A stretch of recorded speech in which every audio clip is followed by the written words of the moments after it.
One of my teachers would always say that relationships are a cauldron of consciousness. And I really love that metaphor, a cauldron of consciousness, because it really reflects this non dual view that every relationship is a unique expression of consciousness, and simultaneously, every relationship is a cauldron into which all of our emotions, all of our experiences get put and are alchemically transformed.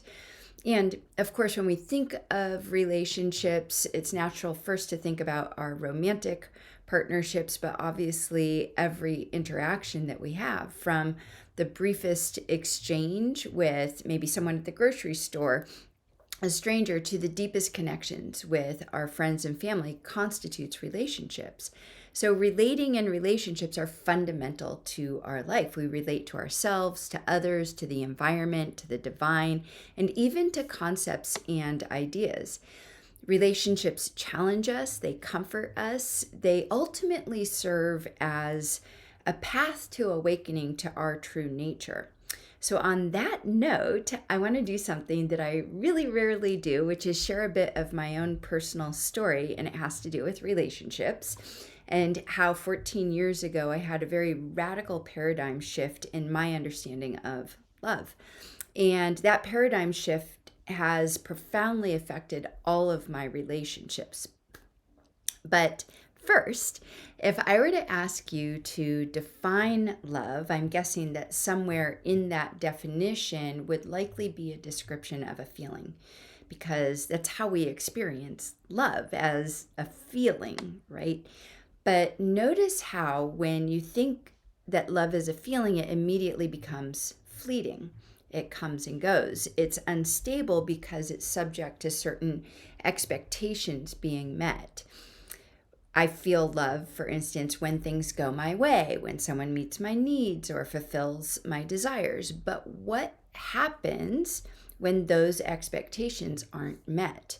The feeling of love diminishes, or sometimes it disappears entirely, right? This understanding of love as a feeling dependent on external circumstances sets us up for disappointment and suffering.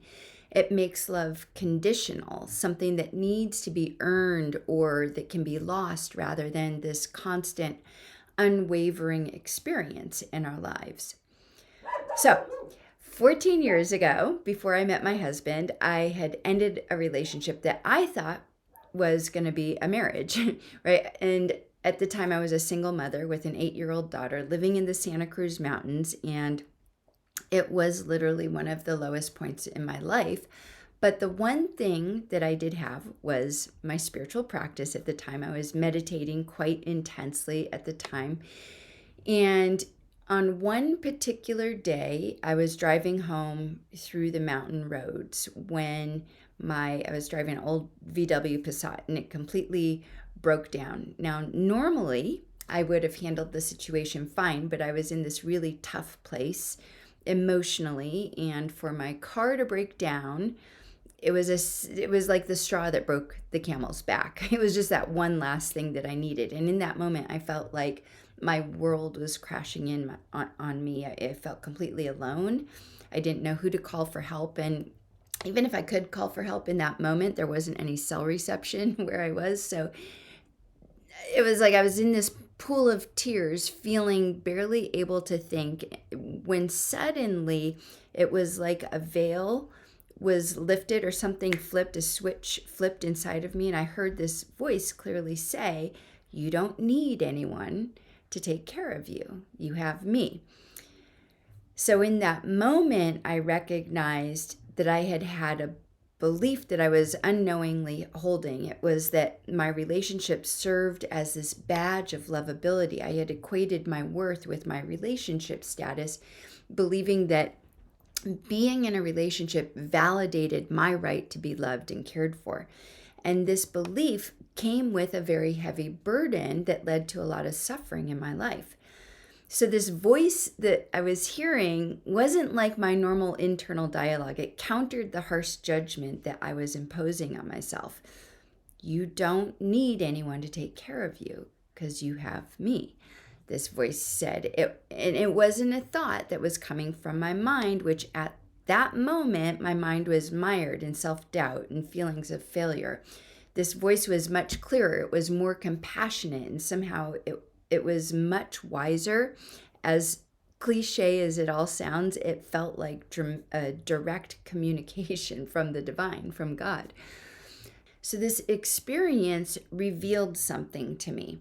It revealed that the love that I yearned for in a partner, which was fraught with the potential for fluctuation and disappointment, it paled in comparison to the constant, unwavering love of the divine.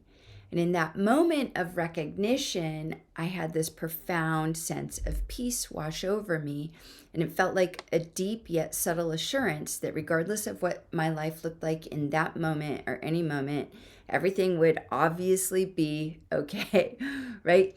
Now, fast forward a few months later, after that roadside moment, I found myself on my first date with Tim, my now husband.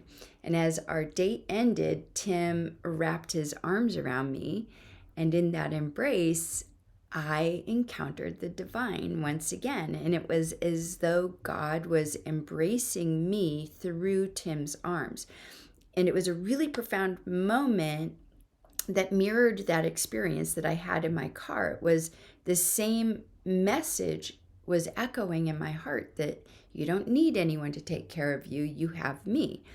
So there I was in Tim's embrace, and this profound realization dawned on me that even though I was being physically held by Tim, I was being spiritually held or cradled by the divine.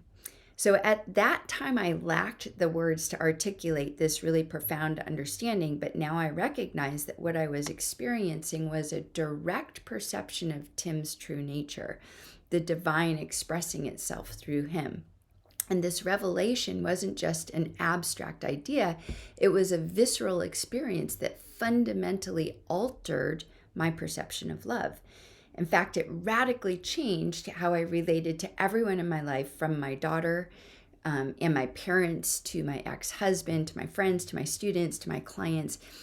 I began to perceive that underlying the personality is something more fundamental to who we all are, and that we share this basic fundamental nature. And this realization has not only deepened, it's become more profound for me over the years, paralleling my own journey of spiritual growth. So understanding love, that love isn't just a transient feeling, but it's the capacity to perceive that my true nature is identical to the true nature of others. That understanding has fundamentally changed how I navigate relationships. It's allowed me to digest and release anger and pain and regret without holding on. It's allowed me to cultivate discernment when I relate to others, and it's allowed me to maintain healthy boundaries without contracting my body and mind, without closing my heart. And it's brought an incredible sense of freedom because I'm not burdened by this misconception that who a person is their personality.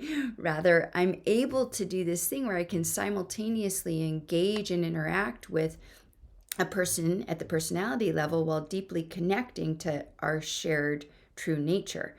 And what this does is it ensures that regardless of any of the external dynamics, I can always find and nurture a sense of connection to others within myself.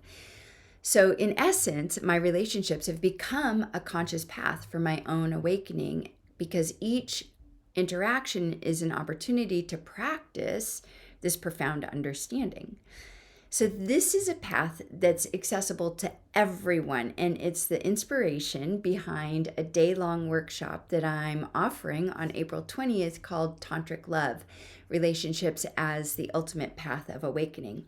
And during this workshop, I'll be sharing key practices from the non-dual tantric tradition and guiding participants towards experiencing this radical shift in understanding and experiencing love and relationships. So there are still just a few spots available, but time is of the essence because the registration is going to close on Monday, April 15th. So that's coming up. So if you're feeling called to explore this a little bit deeper, this more authentic way of connecting with yourself and others, then I encourage you to go to the URL or scan the QR code on this screen to get all of the details. And if you don't live in the Bay Area, but you're interested in this workshop, you can reach out to me via email and I'll let you know when I'll also be offering this workshop online. I hope to see you there. Take care and namaste.